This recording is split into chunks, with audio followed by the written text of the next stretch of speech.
अनादिकालापासून या जगामध्ये तीन तत्व अस्तित्वात आहे. ब्रह्म, जग आणि जीव. जीव म्हणजे मायाधीन आहे.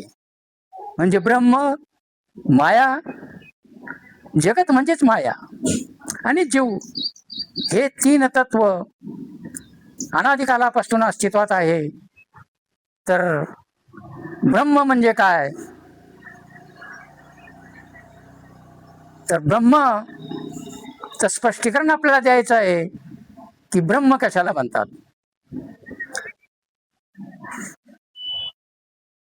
ब्रह्म या शब्दाचा अर्थ असा आहे की संपूर्ण जगाला व्यापून जे शिल्लक आहे,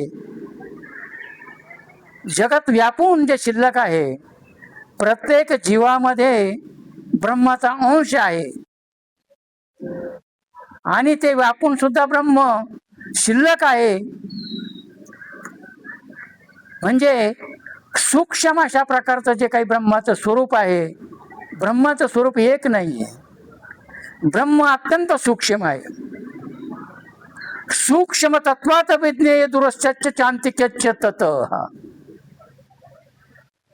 विज्ञानामध्ये जे सूक्ष्म अत्यंत तत्व असेल अणुपरमाणू, त्याच्यापेक्षाही सूक्ष्म ब्रह्म आहे. म्हणून ब्रह्माला प्रत्येक जीवामध्ये समाविष्ट होता आलं. प्रत्येक जीव, चीटी, मुंगी, हत्ती, सगळ्यामध्ये ते सूक्ष्म तत्व, सगळ्यामध्ये त्या सूक्ष्मात सूक्ष्म अणुपरमाणू मध्ये सुद्धा एक सूक्ष्म तत्व आहे. आणि त्या तत्वाला वैज्ञानिक सुद्धा आता म्हणू लागले की या अणुपरमाणू मध्ये सुद्धा, न्यूट्रॉन अणूमध्ये सुद्धा एक अज्ञेय शक्ती काम करते. आणि जी अज्ञेय शक्ती आहे, विज्ञानाला सुद्धा वैज्ञानिक ज्ञानानं जाणल्या जात नाही. विज्ञान सुद्धा त्या ठिकाणी अज्ञान ठरतं. ते ब्रह्म. ब्रह्म दिसत नाही म्हणून ते समजत नाही. ब्रह्म म्हणजे अधिष्ठान, या जगाचं जे अधिष्ठान आहे, जी इच्छाशक्ती आहे, प्रचंड इच्छाशक्ती, आणि त्या इच्छाशक्तीमध्ये ब्रह्माची प्राप्ती झाली. प्रचंड इच्छाशक्तीमध्ये ब्रह्माची प्राप्ती झाली म्हणून ब्रह्म कळत नाही. का? तर ब्रह्माच्या स्वरूपामध्ये अनंत अशा प्रकारचे प्रकार, अनंत सगुण साकारच्या बाबतीमध्ये तर अनंत अवतार आहे, परंतु निर्गुण निराकारामध्ये सुद्धा ब्रह्म दोन स्वरूपामध्ये विभक्ती झालेली आहे. जे चैतन्य आपण म्हणतो, अत्यंत सूक्ष्मात सूक्ष्म अशा प्रकारचं स्वरूप जे आहे, जे प्रत्येक जीवामध्ये आहे, ते ब्रह्म. आणि ब्रह्म सर्वात मोठं आहे की ज्याच्यापेक्षा मोठं कोणी नाही, ज्याच्यापेक्षा मोठं कुणीही नाही. शास्त्रीय भाषेत सांगायचं झालं तर ब्रह्म म्हणजे सर्वात मोठं, सबसे बडा, सर्वात मोठं तत्व, जे स्वतःही सर्वात मोठं आहे आणि दुसऱ्यालाही मोठं करतं, त्याला ब्रह्म म्हणतात.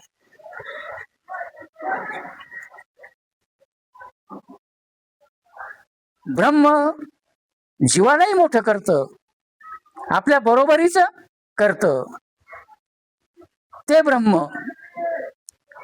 आणि ज्या सगळ्या विश्वामध्ये सूक्ष्मातल्या सूक्ष्म प्राणी मात्रामध्ये व्यापून जे शिल्लक आहे, उरत आहे पाठीमाग, त्याला ब्रह्म म्हणतात.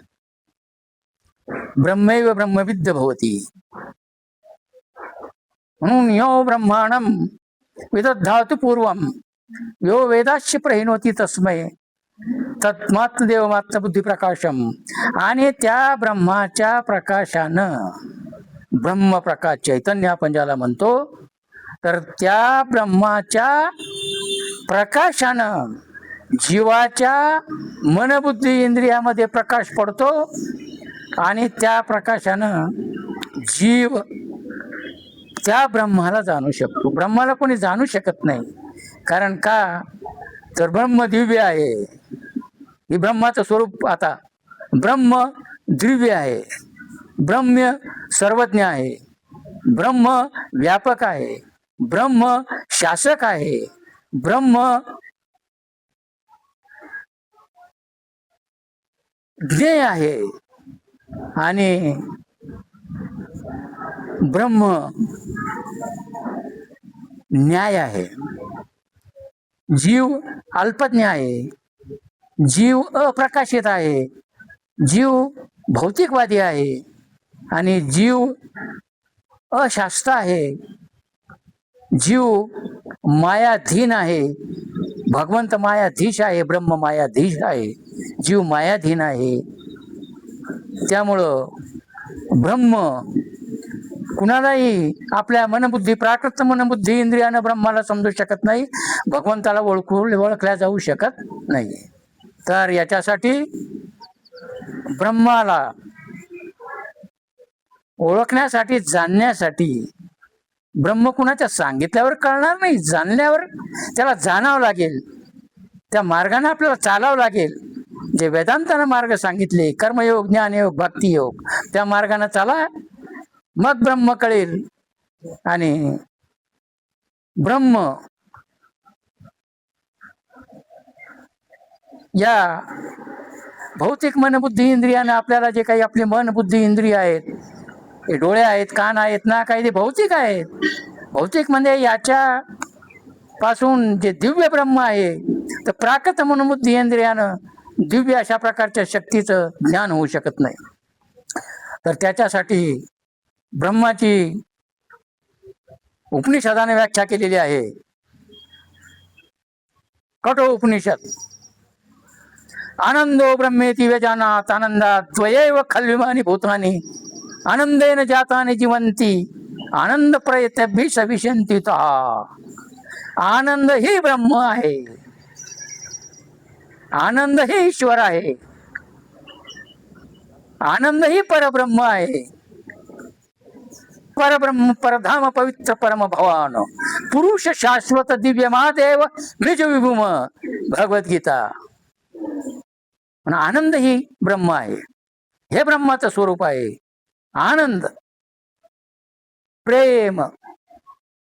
आनंद आणि प्रेम दोन वस्तू नाहीये, वाटतात दोन, परंतु जो प्रेमी माणूस असतो तोच आनंदी असतो आणि जो आनंदी असतो तोच प्रेमी असतो.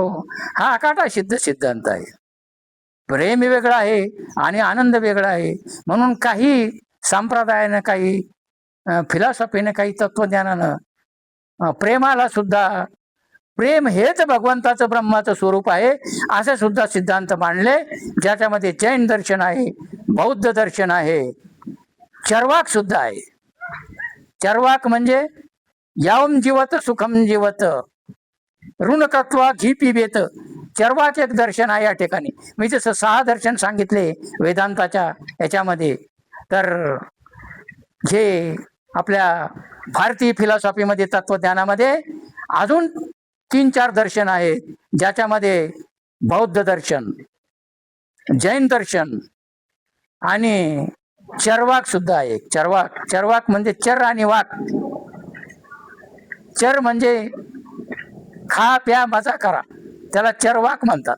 खा प्या मजा करा हा एक संप्रदाय अनादिकालापासून, पण तो सुद्धा आनंदाला मानतो, प्रेमाला मानतो, ईश्वराला मानतो. म्हणून तो ते तत्वज्ञान सुद्धा या ठिकाणी नास्तिक जरी असलं तरी पण ते त्याचं रूपांतर आस्तिकामध्ये उपनिषदाने केलेलं आहे की आनंद, नास्तिक जरी असला तरी तो आनंद मागतो आणि आस्तिक तर आनंद मागतोच. म्हणून आनंद साऱ्या जगामध्ये, संपूर्ण विश्वामध्ये आनंद भरून उरला. म्हणून ब्रह्म हे विश्व व्यापून उरलेला आहे, हा सिद्धांत आहे. तर आनंद हा हे ब्रह्माचं स्वरूप आहे, ब्रह्म आनंद स्वरूप आहे. आनंद उपरिष्टात आनंद पूर्वार्धात, आनंद पश्चिमतः, आनंद उत्तरतः, आनंदो एवच सर्वम. साऱ्या विश्वामध्ये आनंद लबालब भरलेला आहे. म्हणून हा जो आनंदाचे काही ब्रह्माचं स्वरूप आहे, निर्गुण निराकार म्हणजे आपण ज्याला चैतन्य असे म्हणतो. निर्गुण निराकार ब्रह्म, निर्गुण निकार आणि सागुण सकार दोन नाही आहेत, एकच आहे. तुझं सगुण म्हणू की निर्गुण रे, सगुण निर्गुण एको गोविंदू रे. सगुण आणि निर्गुण एकच आहे, पण निर्गुणामध्ये ते आनंद स्वरूप आहे आणि सगुण साकारामध्ये कार्यरत होत आहे.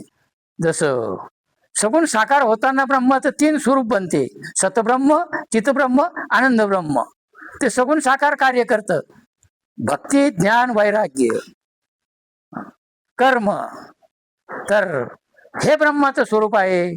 आणि या ब्रह्माला जाणण्यासाठी शेवटची स्टेप आपण घेतोय की या ब्रह्माला जाणण्यासाठी जीव हा अनादिकालापासून या संसारामध्ये, या जगतामध्ये आलेला आहे. ब्रह्म सत्य जगत मिथ्या. काही जगद्गुरु शंकराचार्य ब्रह्म सत्य जगत मिथ्या ब्रह्मसूत्र, की ब्रह्मच सत्य आहे, बाकी जगत हे मिथ्या आहे, हा सिद्धांत आहे. परंतु हा सिद्धांत समजावताना जगत कोणतं जगत मिथ्या आहे हे समजणं अत्यंत गरजेचं आहे. कारण जगत मिथ्या नाहीये. एक फिलॉसॉफी अशी आहे की ब्रह्म ही सत्य आहे आणि जगत ही सत्य आहे. जगताला मिथ्या समजता येणार नाही, कारण तुम्हाला दिसतंय सगळं. जगतामध्ये तुम्हाला जीव दिसतात, पहाड दिसतो, समुद्र दिसतो, नदी दिसते, आकाश दिसतं, पंचमहाभूत आणि पंचमहाभूताचं कार्य याला जगत म्हणतात. पंचमहाभूत त्याची माया आणि जे काही जगताचं जे काही आहे ते सगळे पंचमहाभूताचं जे अष्टधा प्रकृती आहे, 5 पंचमहाभूते, पृथ्वी, आप, तेज, वायू, आकाश, याचं जे काही पंचीकरण झालेलं आहे त्याच्यापासून हे जगत तयार झालं. प्रकृती, अहंकार सांगायला वेळ नाही आहे, ते ज्ञान अति उच्च कोटीतलं ज्ञान आहे. तो सांख्य योग आहे. पंचमहाभूतो का छेदन भेदन ज्ञान मार्ग आहे. ज्ञान मार्गाने जायचं असेल तर पंचमहाभूताचं छेदन भेदन करावं लागतं. भक्ती मार्ग हा सरळ आहे. भक्ती मार्ग कसा सरळ आहे? जसं मांजर एखाद्या छिद्र्यामधून निघतं, त्याच्या पाठीमागं त्याचं पिल्लं सहज त्या छिद्र्यामधून निघून जातं. परंतु ज्ञान मार्ग हा बंदराच्या पिल्लू सारखा आहे. बंदराचं पिल्लू जसं त्याला चिटकून राहावं लागतं आपल्या आईला, आई त्याला धरीत नाही, त्याला चिटकून राहावं लागतं. त्याला पडण्याची भीती असते, पतन होण्याची भीती असते. तर ज्ञान मार्ग हा त्या बंदराच्या पिल्ल्यासारखा आहे, त्याच्यामध्ये पतन होतं. भक्ती मार्ग सरळ आहे, त्याच्यामध्ये पतन होत नाही. आणि सर्वसामान्य माणसासाठी कर्मयोग आहे, कर्म मार्ग आहे. तर ब्रह्म आणि जगत, ब्रह्म आनंद स्वरूप आहे, जगत दुःखमय आहे. जगतामध्ये दुःखही दुःख भरलेलं आहे. म्हणून जीव दुःखात जन्म घेतो, दुःखात जगतो आणि दुःखातच मरतो.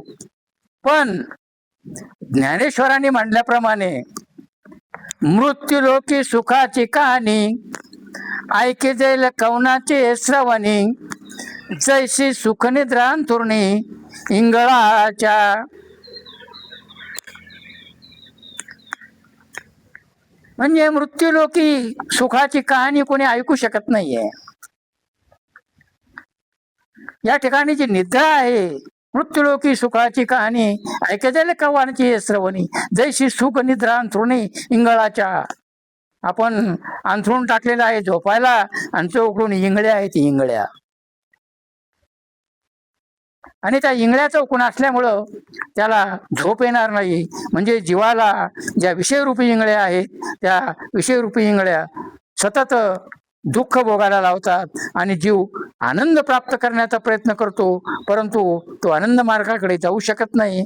कारण त्याच्यामध्ये माया आहे, अज्ञान आहे, अविद्या आहे.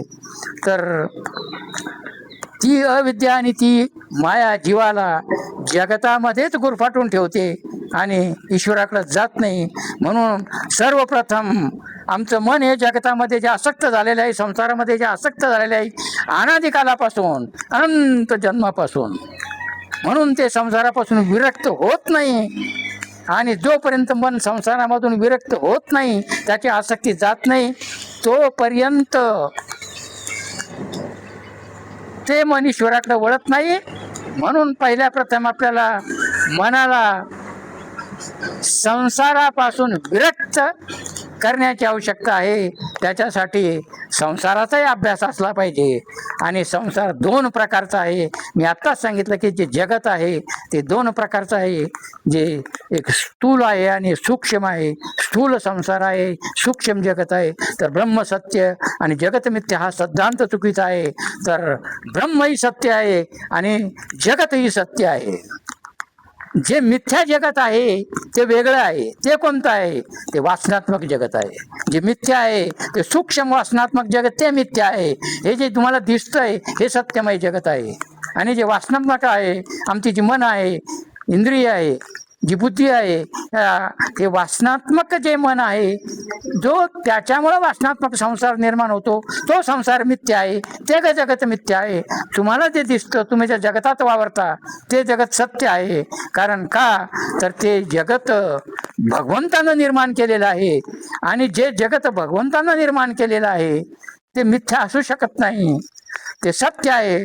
आणि त्याच्यासाठी वेद आणि उपनिषद, त्यासाठी जसं एखाद्या देशाला देश चालवायचा असेल तर घटना लागते, घटना, कॉन्स्टिट्यूशन. तसं भगवंतानं जे विश्व निर्माण केलं त्यावेळेस वेदसुद्धा निर्माण केले, उपनिषद निर्माण केले. आणि तेच वेद आणि उपनिषद या जगाची घटना आहे. आणि त्या घटच्या नियमाप्रमाणे जीवाला चालावं लागन, महात्म्याला चालावं लागेल, संताला चालावं लागेल. ते त्या मार्गाने जर जात नसतील तर सिद्धांत चुकून जाईल आणि त्या जीवाला मग दुःख भोगावं लागतं, शिक्षा भोगावं लागते. तर अशा प्रकारचं जगत सुद्धा आनंदमय झालं पाहिजे. आणि ईश्वर तर आनंद स्वरूप आहेच, जीवही आनंद स्वरूप आहे. तो आनंद मागतो आहे, पण मायेमुळं, अज्ञानामुळं तो ईश्वराकडे जाऊ शकत नाही. कारण ईश्वर दिव्य आहे, जीव अज्ञानी आहे. आणि त्याच्यामुळं जीवाची मनबुद्धी इंद्रिय तिथपर्यंत पोचू शकत नाही. तर आनंद हे ब्रह्माचं स्वरूप आहे. आणि त्या आनंदाचे अंश सगळे जीव आहेत आपण. म्हणून ममे अंश जीव लोके जीवभूते सनातना. सनातन आहेत, आज नाही, सनातन. म्हणून अर्जुना, तर जीवाला जर आनंदमय व्हायचा असेल तर जीव तमेव विदित्वाति मृत्युमेति नान्या पंथा विद्यते अनाय. जीव केवळ भगवंताला प्राप्त करूनच आनंदमय होऊ शकतो, हा अकाटा सिद्धांत आहे. म्हणून भौतिक जगतामध्ये अतिउच्च कोटीतला जरी सुखी असला तरी ते सुख शाश्वत नाही आहे, ते टिकणारं नाही आहे, ते अशाश्वत आहे. तर ते जे सुख आहे भौतिक जगतातलं, एखादा पृथ्वीचा सम्राट जरी असला तरी त्याचं जे काही सुख आहे ते सुद्धा त्या ठिकाणी नगण्य आहे. म्हणून त्याला आनंद प्राप्ती होऊ शकत नाही, त्याचं ते सुख त्याला म्हणता येणार नाही. म्हणून जीव केवळ भगवंताला प्राप्त करूनच आनंदमय होऊ शकतो, ईश्वरमय होऊ शकतो. आणि तो नंतर अनंत जन्माचं जे काही दुःख असेल त्या दुःखाची निवृत्ती ब्रह्मप्राप्ती झाल्यानंतरच होऊ शकते. आणि सुखाची प्राप्ती सुद्धा, आनंदाची प्राप्ती सुद्धा ब्रह्मप्राप्ती झाल्याशिवाय होऊ शकते. काही संप्रदाय किंवा काही तत्वज्ञान सांख्य म्हणजे सांख्य फक्त दुःख निवृत्ती करतं.